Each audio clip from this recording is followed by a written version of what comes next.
Live from Houston, Texas, a show for local business owners. This is Business Houston Podcast. If you're a small or medium-sized business, this is your source for trends, interviews, and tips for winning in today's economic climate. Presented by the BBB for Greater Houston and South Texas. You're listening to Business Houston, and this is your host, Matt Bertram.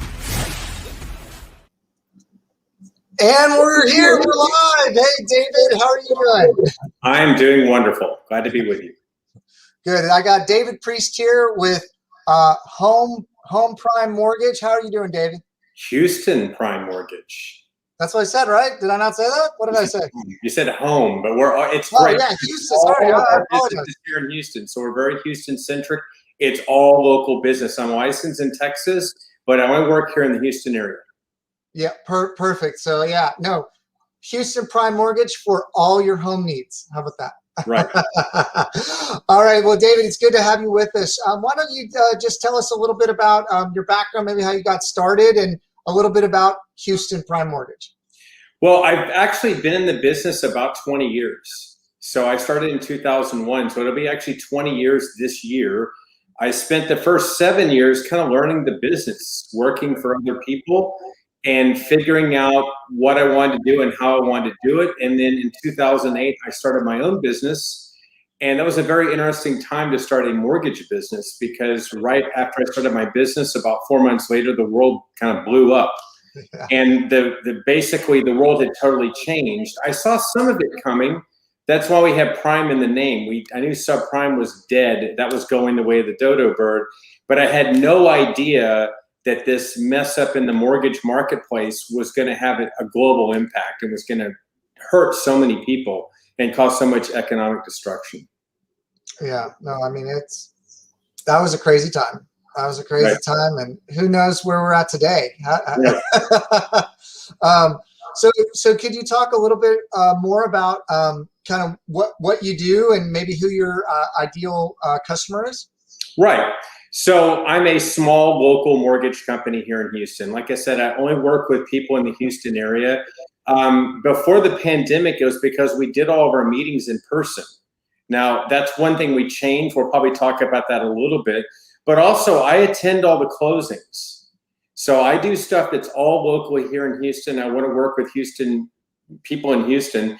And I kind of combine two things, which is really cutting edge technology, which everybody wants to be a part of, but also old fashioned service. So I'm going to the closings, I'm dealing with people. If someone wants to do an in-person meeting and I got to put a mask on or whatever they want me to do, I'll go to an in-person meeting, because that's how we did it for years. So we kind of combine the two. So it's not one extreme. Some people can give you old fashioned service, but they're technologically not advanced or can't do what you do on the tech side. Some people are great on tech, but there's no service, and it's like dealing with a robot. No one wants that. People want to. Okay. So how would you differentiate yourself? You would say you're a good balance of both. Is that how you would? Yeah. My ideal customer are people with excellent credit or very good credit. I don't work a lot with people with credit problems or credit issues. There are people that do that. My whole thing is to take people that have a good profile and provide the best possible experience and the best possible deal too. And I'm able to do that on the deal side because I get a very small infrastructure. The infrastructure is me. I don't have any employees. I don't have any processors. I've done all that. I've had employees. I've had processors. I don't pass anyone off. So when someone deals with me from the first conversation to the closing, they deal with me the whole way, along the way. A lot of places you deal with someone, you think, oh, this guy's great. I'm loving working with him. And as soon as the deal is originated or they have a contract on the real estate side, all of a sudden, well, I'm going to let you talk to my processor or my assistant. They're going to handle it for 2 weeks, and maybe I'll see it closing. With me, I'm with the people the whole way. They never get passed off to somebody else. And that's totally unique in this business. I'm not sure if anyone else is doing that, because you could probably make more money by having a lot of processors and passing people off. I just don't find that it worked as good for me, and it was a lot of stress, and I'm not able to give the kind of experience that I want to give. And doing it myself has really been a great step. No, I think that that's really fantastic to be able to offer that sort of thing to people coming in. So interesting. I really love that. And I had a thought and I lost it, so I apologize. That's all right. Happy to be on there. And I'm sure it'll come back to me. But so I was really just listening to what you had to say, and I lost it there. But so tell me maybe what the BBB means to you. I can see it on your website, Houston-Prime.com. It's right up there at the top. I love that. That's what I recommend, is putting that up there by your logo. Can you just maybe share what the being a credit member of the BBB means to you? Well, I've been with the BBB since 2009. So I did it. I mean, you have to have your business for 1 year before you can even be accredited. So when I started the company in 2000, I wasn't eligible. But as soon as I was eligible, I became a BBB member because I wanted to differentiate myself. And I also wanted third-party verification that I was doing a good job. If you check my rating, I'm an A+ rated company, and I've never had a consumer complaint in 11 years. Not, I fixed a problem, there was a complaint, we made it right. We have no complaints, 0 in 11 years. So it kind of gives you like a third party, someone that is actually monitoring your business and out there. And so I love being a part of that. And I like having that and basically having that third party verification that you're doing a good job. Oh, I love that. I think that that's really important. And I remembered my thought. And so you're a broker. So that means you can shop, right, for the best price for your client, correct? Like Exactly. You're not attached to a big, right. I have go-tos that I go to, they're kind of my go-to lenders, but I can shop it around. There's some people that have special needs. There's some people that need a $3 million mortgage. And, there's not a lot of people that do that. And I've got to go to a kind of a boutique source, but I have kind of go-to sources I go to, so I will shop it around. But normally, for the most part, I know where I want to go and I play it a little safe. So I don't like using people as guinea pigs and like, okay, well, there's this lender that'll do something very unusual for your situation. I've never worked with them before. Let's send your deal over to them and see what happens. And you're kind of using people as a human guinea pig. And what I would rather do is tell the people, hey, what you're trying to do is something that I'm not really very good at or I haven't done before, and I'm not sure if I can do a good job. So I may not be the best way to go in this. You might want to find somebody else. So I'll do that. I mean, I do turn away business if I'm not 100% confident I can do a great job. I'll let somebody else do it. I think that that's really good to hear, and people want to know that they're in good hands when they come to somebody. So I think that that's fantastic. So, you talked about it a little bit, and maybe we can get back into it, but how is COVID affecting the business, and what does the market kind of look like right now? Well, when it first happened, I definitely panicked for 2 reasons. Number one is I had built my whole business for, I guess, 12 years on face-to-face meetings. Everything was always a face-to-face meeting. People, they want to do it over the phone. I don't want to do it over the phone. I want to meet you face-to-face because we're going to go over this mortgage paperwork and it's 60 or 70 pages. And if I send this stuff to you and we're on the phone and you're just looking at it, you want to get your mortgage, you're going to be signing stuff you don't understand. And when I was in front of people, I could go over all the paperwork, make sure they knew what they were doing. I could look in their faces and see if there's confusion. So I was all about the face-to-face meeting. In fact, usually if there wasn't, like if people didn't want to meet face-to-face, I wouldn't do the deal. Okay, they don't want to meet me. Why not? Or is there a fraud here? Is it a scam? Is it identity theft? Why would they not want to meet me? So I turned away deals based on that because it was a good way to protect people against identity theft. When I go to someone's house and I was meeting them in their home, I've got their credit report, the address matches the credit report, they gave me their driver's license, it looks like them. Identity theft was impossible. Yeah. When you tell people identity thieves, they don't want to meet you. For all they know, you're an FBI agent and you're going to whip out the cuffs and get them right there. So they don't want anything to do with you. So I was used to these in-person meetings, not so comfortable. And so I also had to change from in-person meetings to no in-person meetings and doing it the exact opposite. So I had to kind of turn it on a dime. And so now we do everything by phone typically and sitting over the paperwork. And I don't normally do Zoom calls. So I mean, Zoom calls are all the rage now. And I tried it. And what I found is on Zoom calls for me, people are looking too much at me and not at the paperwork. Also, it brings in all kinds of technology problems, or if someone has a bad internet connection or they have an issue, their microphone isn't good or whatever. So we do everything by phone, and we do a PDF where I just scroll through the PDF on there. And I've got to be very careful on the audio side to listen for, are they not sure about something? Is there hesitancy? Are they confused? I have to check in a lot. And it's a different skill set that I've had to develop. Obviously, if somebody wants to meet in person, and some of that's starting to happen again, I'll go back and meet people in person. So I can do it either way, but I had to make a huge change. Now, on the other side of the panic was a huge increase in business because the rates dropped below what anybody ever imagined. So for about 6 or 8 months there, I had a flood of refinances where I had a waiting list. I had to tell people, hey, I'm one guy, and you got to wait 2 weeks or whatever. I can't take this deal right now because I've got too much, and I don't want to mess you up. I don't want to bite off more than I can chew in the service slips.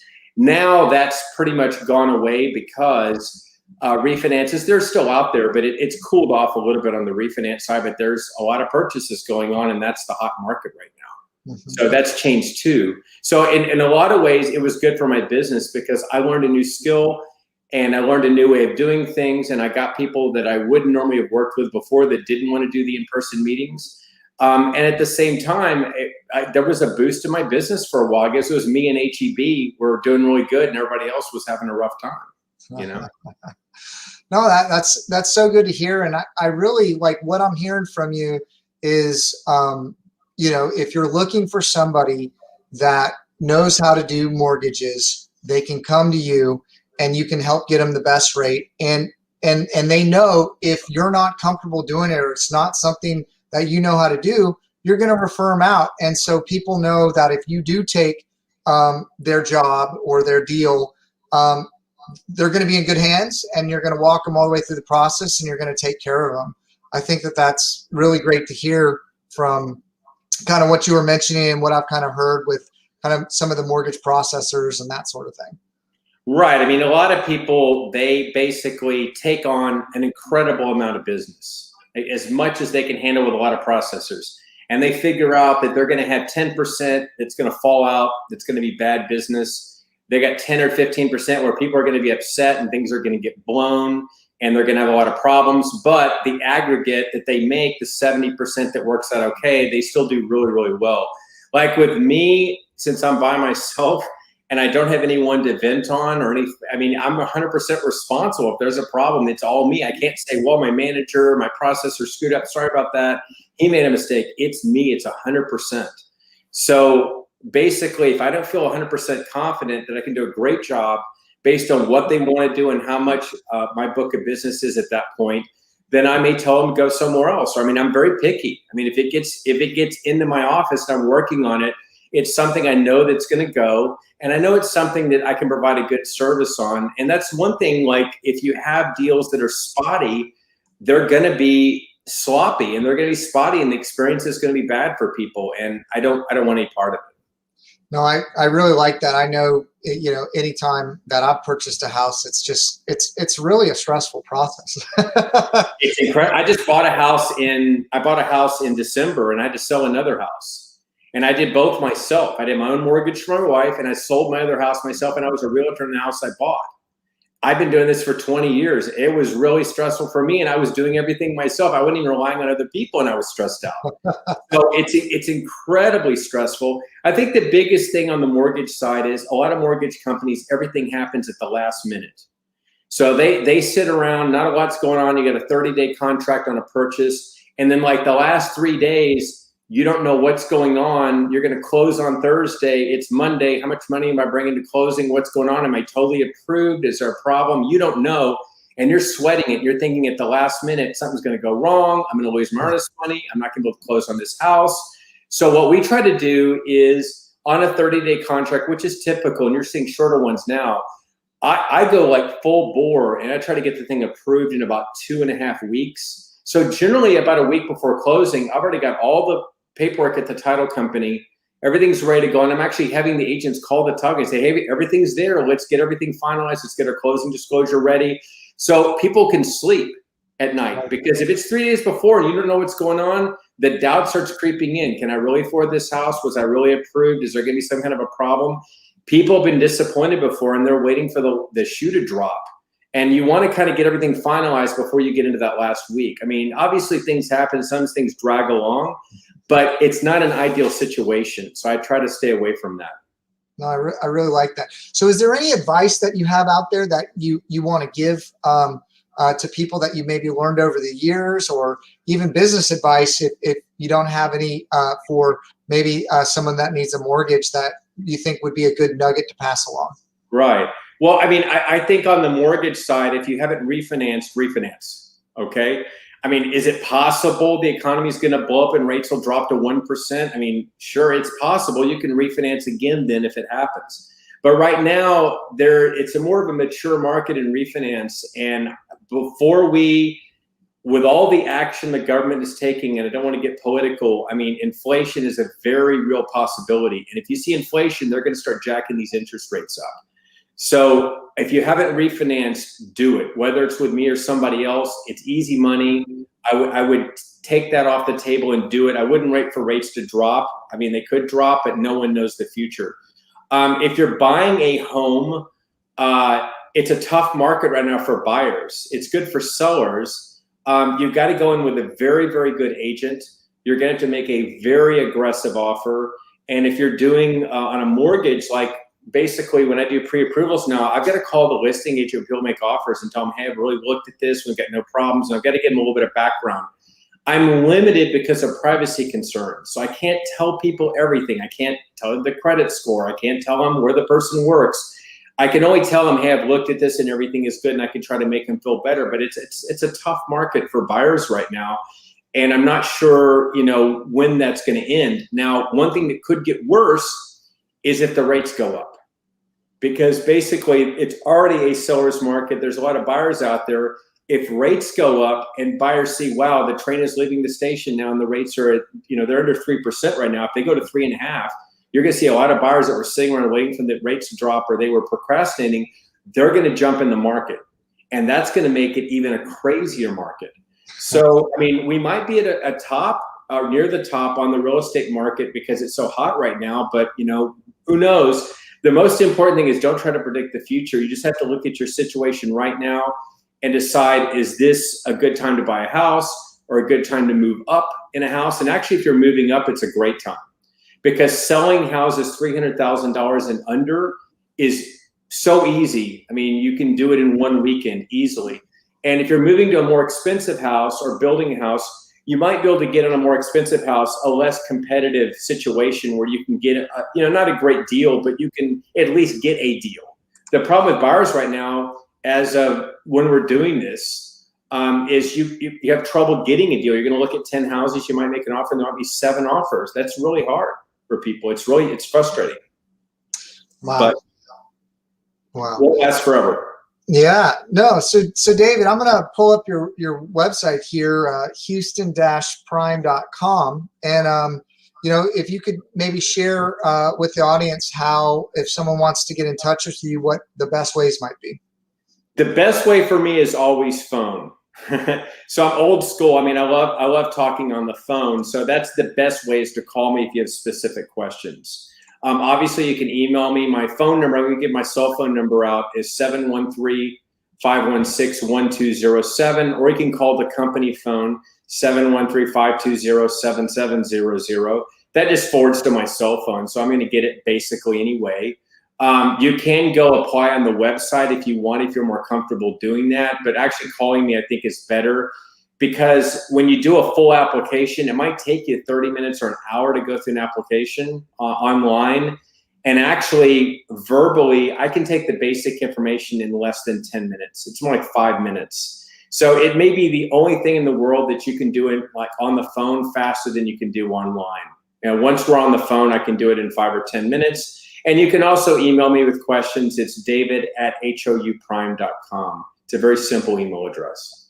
Well, fantastic. Is there anything today, David, that we didn't cover that you want to share with the audience, or any closing? No, I think with most people, there is a yin and yang that people have between price and service.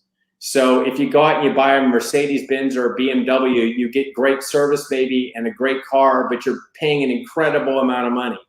And if you buy a budget car, and I'm not going to name any names or whatever on the budget cars, but you pay less money and you don't get as good a service. But in the mortgage market, that is not always the case. I mean, generally the people that'll rip you off are going to throw you in a pile with a bunch of other people, and the service is going to be poor. So although I think I give the best service out there, my pricing is really better than anybody because I don't have an infrastructure.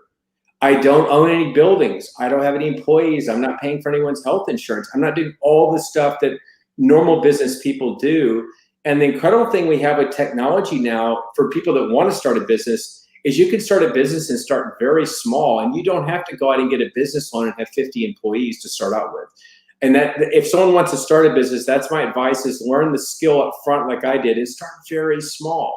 Even maybe start it while you're still working your other job until you get going and you learn the business and you get going and get that momentum. Well, fantastic. David with Houston Prime Mortgage, thank you so much for being on. Thank you so much. I enjoyed it. Thanks so much for listening. Business Houston puts a spotlight on local small and medium-sized business, interviewing those successful business owners in Houston and those business owners that are winning in today's economic climate. Business Houston is presented to you by the BBB of Greater Houston and South Texas. Make sure to like, rate, and review the show. We'll be back soon.